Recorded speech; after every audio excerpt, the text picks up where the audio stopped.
If you want to travel to Budapest, you need to think about your itinerary before you board the plane. The city is very often underestimated in terms of things to do and ways to spend your time, so people tend to plan 2 or 3 days to just realize at the end of the journey that they would gladly spend another 3 days here.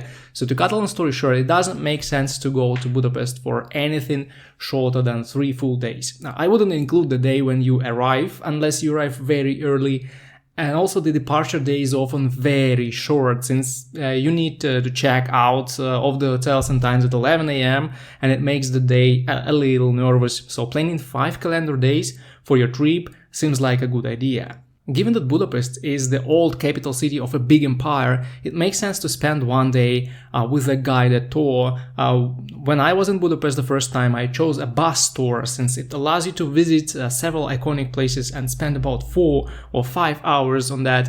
Guided tours are often hated by experienced tourists, but if you get a good guide with some knowledge about the city, you can have a wonderful time and learn a lot about the most interesting places. And one more benefit, you visit the majority of important historical places in Budapest for 1 day and can spend all the remaining days of your trip on other activities. Then I would spend 1 day going to the suburbs or out of the city. I actually did this twice during my 4-day trip. I visited Szentendre and had a 2-hour walk around the town with a very interesting vibe, and also with the Marzipan Museum, which is not that interesting but still a good place to go. And then I also went to János Hill, which was the adventure that remains in my memory for a long time. Just take the bus number 22, 22A or 222 and go to the last stop. Then you will walk about 2 kilometers to the observation point, which is also the highest point in Budapest. Also, let yourself spend half a day in the center of the city,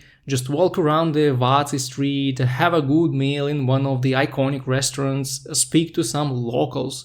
Of course, the parliament is the bucket list place in Budapest, but getting inside is quite a challenge. To get some nice pictures of Budapest, you will also want to go to the other side of the Danube and visit one of the hills there to have the best view of the parliament. Plus, you will also have a lot of entertainment here every evening, and it's just impossible to experience even a little part of them if you're planning just 2 days or something like that. So if you have enough time and money, I suggest at least 5 calendar days so that you spend 3 full days from morning till night in the city. If you can get 1 day more, it's going to be even better.